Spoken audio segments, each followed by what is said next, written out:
hab Corona gut genutzt, hab alles zusammengerammt, alles putzt. Und jetzt stell ich mir die Frage, was mach ich die nächsten Tage? Dann hab ich eine Idee, ich richt mein Herrenkräuter-Tee, stell eine Kerze auf den Tisch und mach mir ein wenig frisch. Und dann leit ich bei meiner Haustür an und freu mich, dass ich komm. Geh meiner, sag ich zu mir selber, stehst so blöd da rum.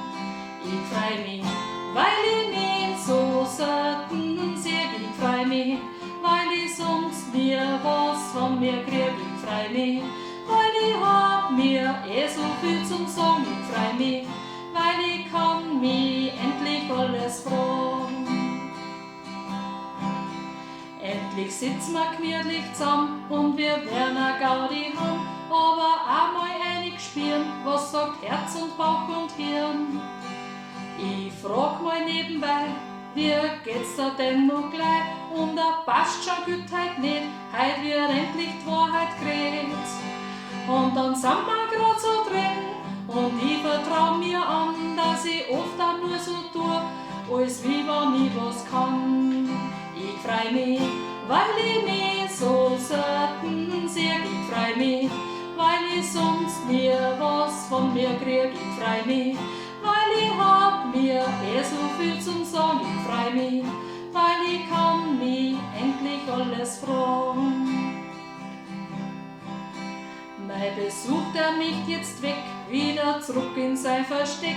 Ich sag, bleib du nur ein wenig, hast du noch Zeit, sei nicht so streng.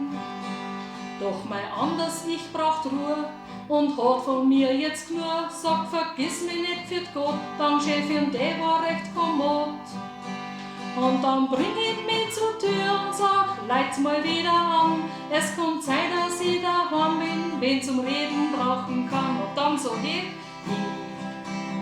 ich freu mich, weil ich mich so selten seh. Ich freu mich, weil ich sonst nie was von mir krieg. Ich freu mich, weil ich hab mir so viel zum Sagen. Ich freu mich, weil ich kann mich endlich alles fragen. Ich freu mich, weil ich mich so selten seh. Ich freu mich, weil ich sonst nie was von mir krieg. Ich freu mich, weil ich hab mir so viel zum Sagen. Ich freu mich, weil ich kann mich endlich alles fragen.